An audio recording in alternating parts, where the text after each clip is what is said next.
Wasala yasilus silah. Sesuatu yang sampai atau terhubung dengan erat. Hubungan yang erat yang sulit untuk dipisahkan. Silah. Anda pernah dengar istilah silaturahim? Silaturahim, hubungan kasih yang sangat erat, yang sulit untuk dilepaskan. Bukan saat kumpulnya. Ini seringkali keliru ini. Ya. Silaturahim itu terwujud bukan saat kumpulnya. Tapi saat Anda berpisah setelah momentum pertemuan itu terjadi. Kalau Anda bertemu dengan kawan-kawan Anda menyapa, wajar karena Anda melihat orangnya. Karena Anda berjumpa dengan sosoknya.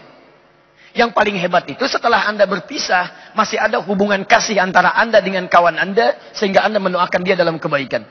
Dalam sujud Anda doakan. Dalam doa Anda sertakan. Itu yang dimaksudkan hubungan yang erat, yang sulit untuk dipisahkan.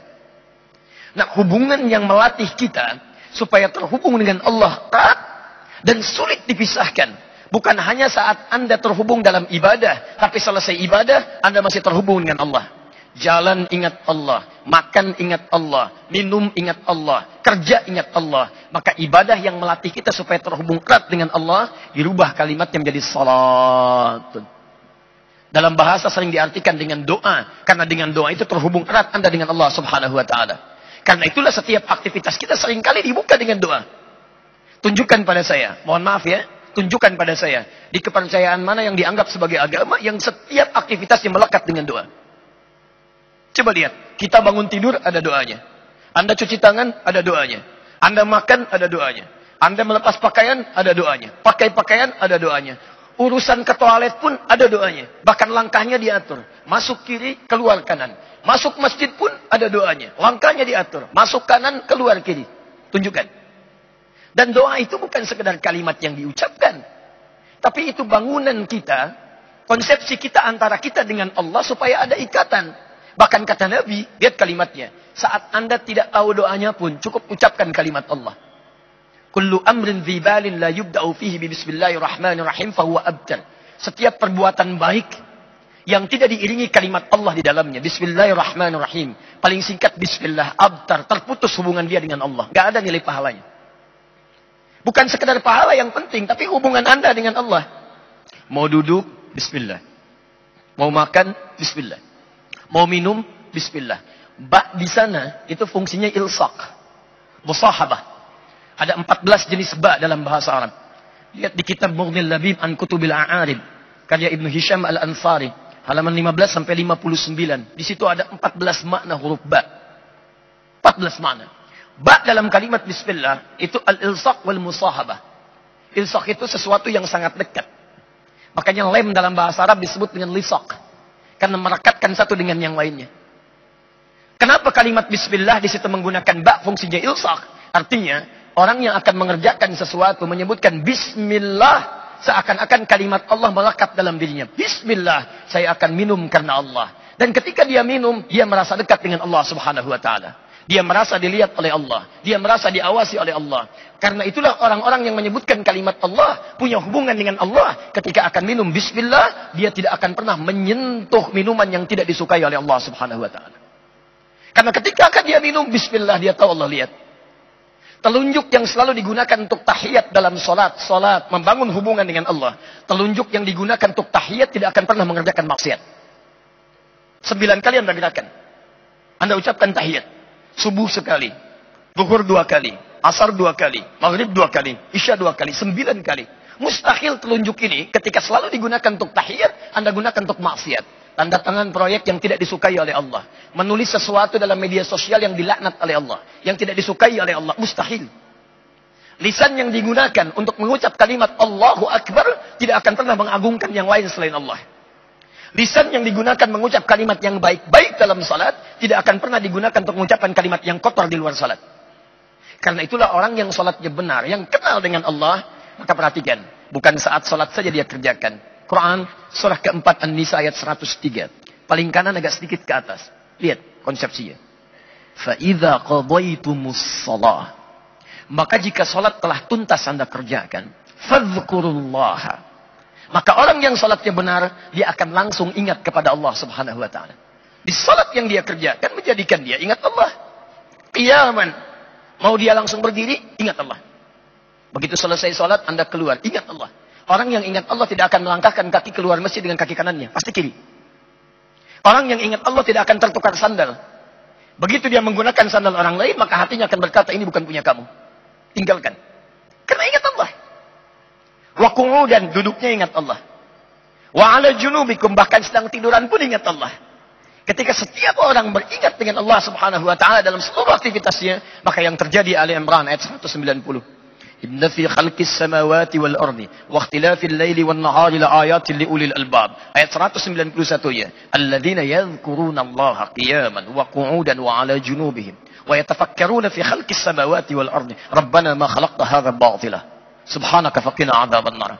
Lihat langit, ingat Allah. Orang melihat langit cuma lihat bintang. Bintangnya bagus ya. Orang ini Masya Allah. Ada orang geologis. Dia praktek. Dia cari batu macam-macam untuk menemukan mineral. Masya Allah. Pernah terjadi di Libya. Kami sempat mengajar di kalangan teman-temannya. Ada orang yang sebelum belajar. Begitu melihat batu. Ini Ustaz.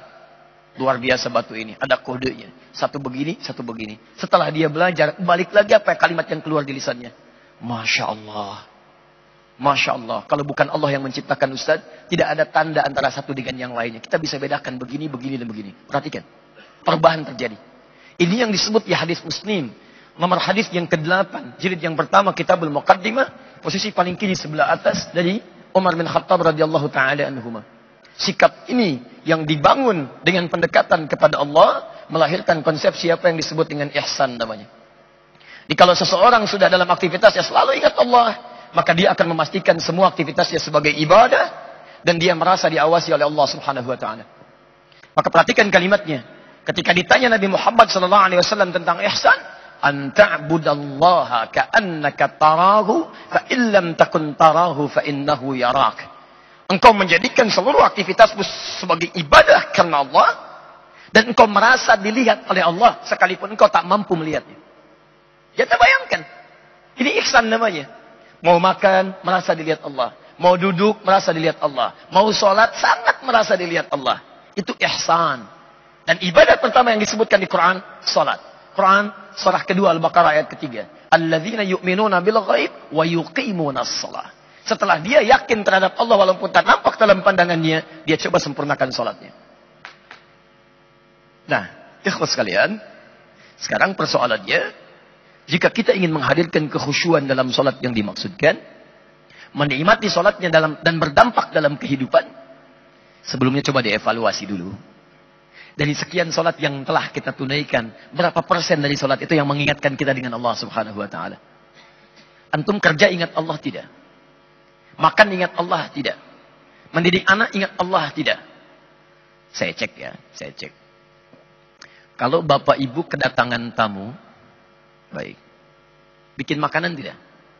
Siapkan makanan. Siapkan minuman. Kenapa? Halo? Karena ada tamu. Lihat, orang yang ingat Allah akan beda cara berfikirnya dengan orang yang barangkali belum sampai hubungan dengan Allahnya terjalin dengan kuat. Perhatikan bahasa nabinya. Orang yang dekat dengan Allah ketika kedatangan tamu, kalimat pertama yang muncul yang disentuh imannya. Lihat, man kana yu'minu billahi wal yaumil akhir falyukrim dhaifah. Siapa yang merasa beriman pada Allah dan hari akhir maka muliakan tamunya. Ternyata orang ini membuat makanan, minuman memuliakan tamu, bukan tamunya mau datang, tapi karena Allah perintahkan. Ketika dia punya hubungan dengan Allah, semuanya karena Allah, lillah. Jadi ketika saya mau buat minuman bukan karena orang lain mau datang, tapi karena Allah perintahkan. Kalau Allah nggak perintahkan, belum tentu saya kerjakan. Kalau cuma bikin minuman makanan karena tamu datang, apa bedanya Anda dengan yang belum beriman? Yang belum beriman pun begitu juga. Silakan bertamu pada non-muslim. Anda datang, dia akan siapkan minuman. Anda siapkan makanan. Lantas apa perbedaan Anda dengan yang lainnya? Yang membedakan adalah keimanan kita kepada Allah. Maka Masya Allah, saya buat minuman karena Allah perintahkan untuk itu. Maka hasilnya apa? Akan ada perbedaan. Anda kalau kerjakan segala hal untuk kepentingan manusia, dunia, bukan karena Allah, maka umumnya, maaf, seringkali hadir kecewa. Tiba-tiba sudah pesan makanan banyak, tamu nggak datang. Afwan akhi, maaf pak, saya nggak bisa datang. Ada acara mendadak.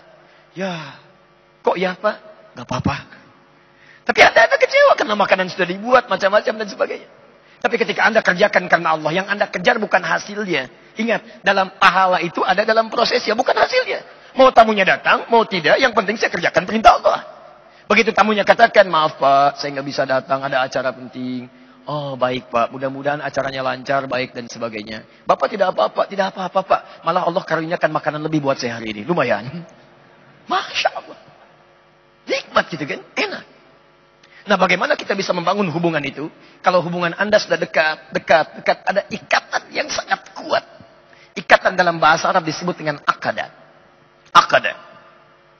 Ya, karena itu dalam pernikahan dibuka dengan akad. Ya, ketika Anda mengucapkan kalimat, dibuka dengan ijab dulu.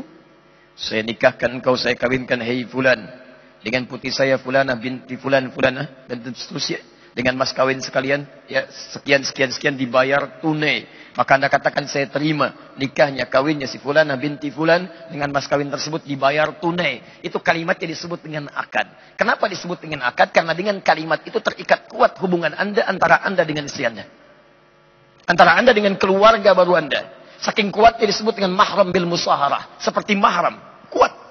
Yang tadinya anak laki-laki ini nggak boleh melihat ibu mertuanya terbuka hijabnya, sekarang jadi boleh. Yang tadinya tidak boleh menyentuh tangan ibunda mertuanya, sekarang jadi boleh. Akad. Nah, ketika hubungan Anda kuat dengan Allah, dilatih dalam ibadah, dimanapun terikat Anda dengan Allah, maka konsepsi ikatan ini berubah jadi pedoman kehidupan. Dari akadah jadi akidah. Akidah. Akidah itu bukan sekedar keyakinan. Tapi keyakinan Anda yang mengikat Anda dengan Allah subhanahu wa ta'ala. Sehingga terbangun hubungan yang kuat antara Anda dengan Allah. Konsepsinya disebut dengan akidah.